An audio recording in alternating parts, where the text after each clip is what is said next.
no kubatamo byonyine. mbate nagutinya buriya uko ndeba kese Karamba. noneho hano dufite $10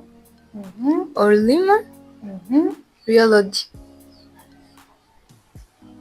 Inde Realody uwo muyobozi bwanyu bashobora kanamuzi. Realody yakoranye indirimbo na Bruce Melody ejo bundi Iranshyashya. upfa kuba nisindiye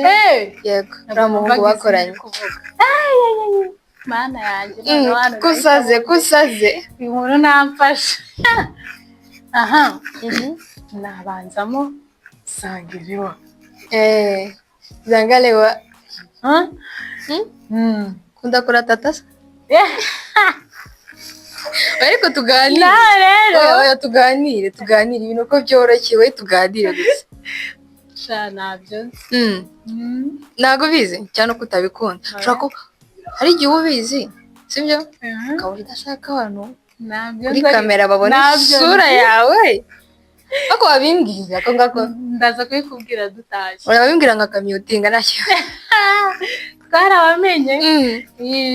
mva nyine mubwire nabanzaho $10 ndamurikizaho sinona muri bariya mubiri nisindiye ariko namushyiraho Realody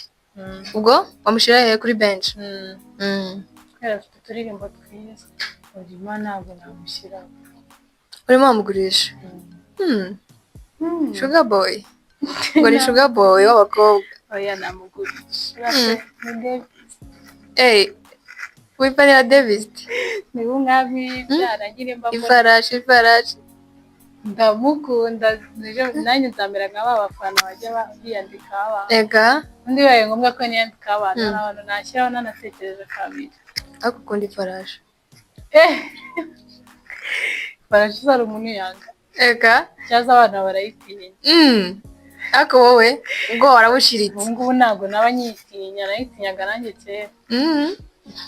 reka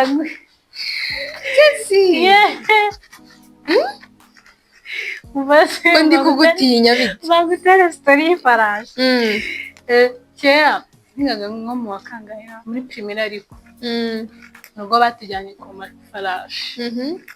genda yitinya nyine nayigiyeho akanya gato ndahira aho ngaho uri kujijisha abantu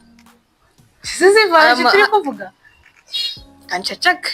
yewe we icyo nzi ni uko navugaga ifarashi iyo mbayemo urugero nanjye navuga ifarashi ya